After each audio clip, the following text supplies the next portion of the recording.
So I'm taking a break and I'm over there scrolling over on Twitter. And I come across this post by the account Call to Activism, right?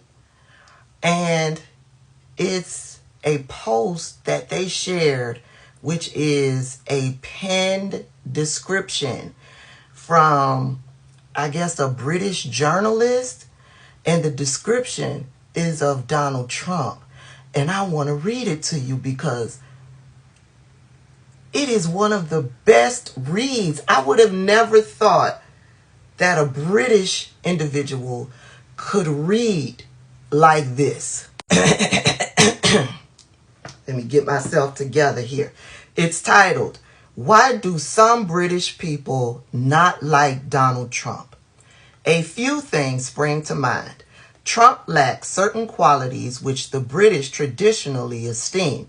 For instance, he has no class, no charm, no coolness, no credibility, no compassion, no wit, no warmth, no wisdom, no subtlety, no sensitivity, no self-awareness, no humility, no honor, and no grace, with which his predecessor, no honor and no grace. All qualities, funnily enough, with which his predecessor, Mr. Obama, was generously blessed.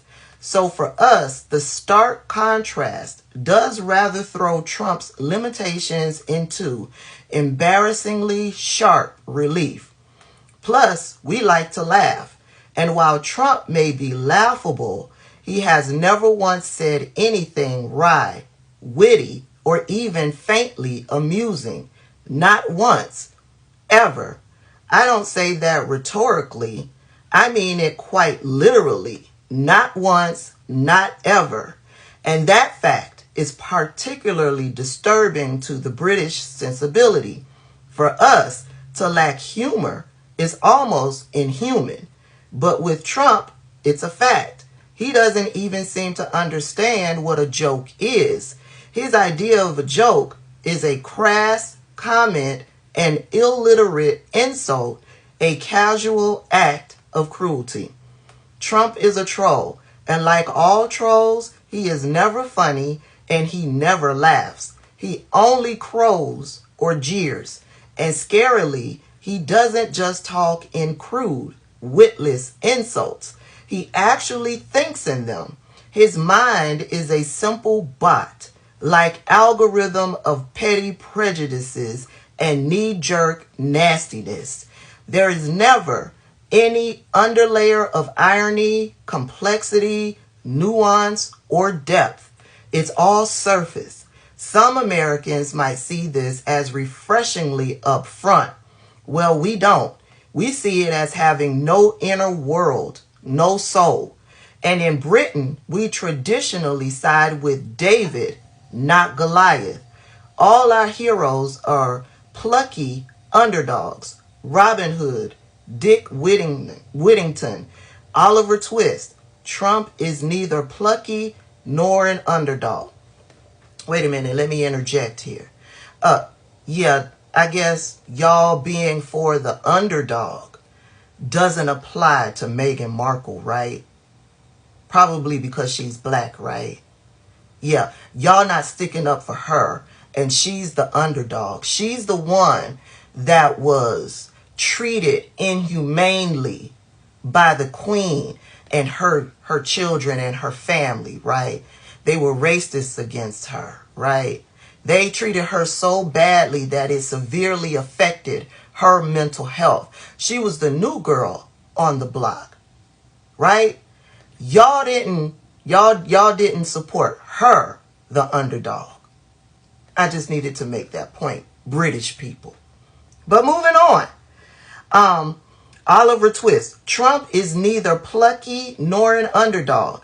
He is the exact opposite of that.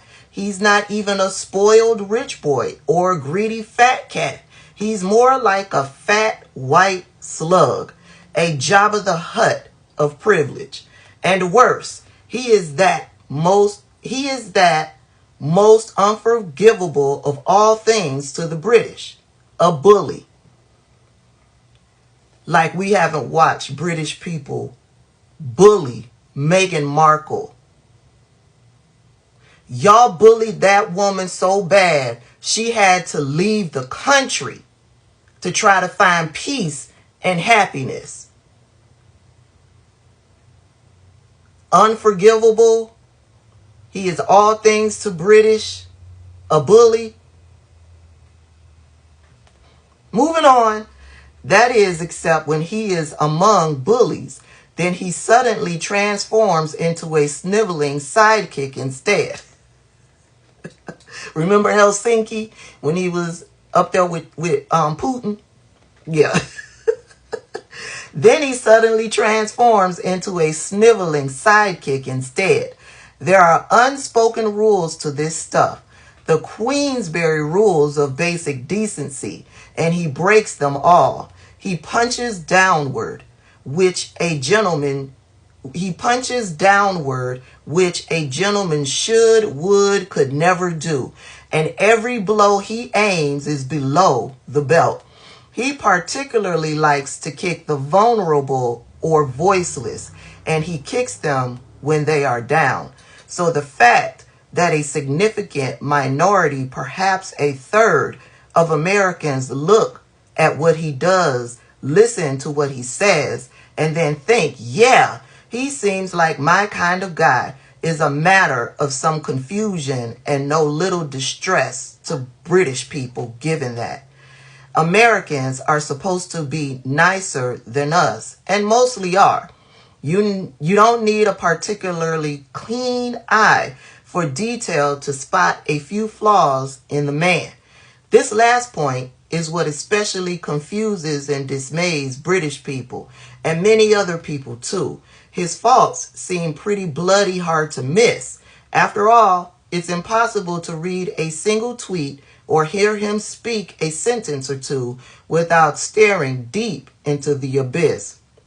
He turns being artless into an art form. He is a Picasso of pettiness, a Shakespeare of shit. His faults are fractal. Even his flaws have flaws, and so on ad infinitum. God knows there have always been stupid people in the world, and plenty of nasty people too, but rarely has stupidity been so nasty or nastiness so stupid. He makes Nixon look trustworthy and George W. look smart. In fact, if Frankenstein decided to make a monster assembled entirely from human flaws, he would make a Trump. And a remorseful Dr. Frankenstein would clutch out big clumpfuls of hair and scream in anguish, "My God, what have I created?" If being a twat was a TV show, Trump will be the boxed set. Written by Nate White. Baby, if that wasn't a read. But yeah, I had to call him out on some stuff. I had to call him out. But baby, that was a read. I hope Donald Trump saw and read each and every word of it.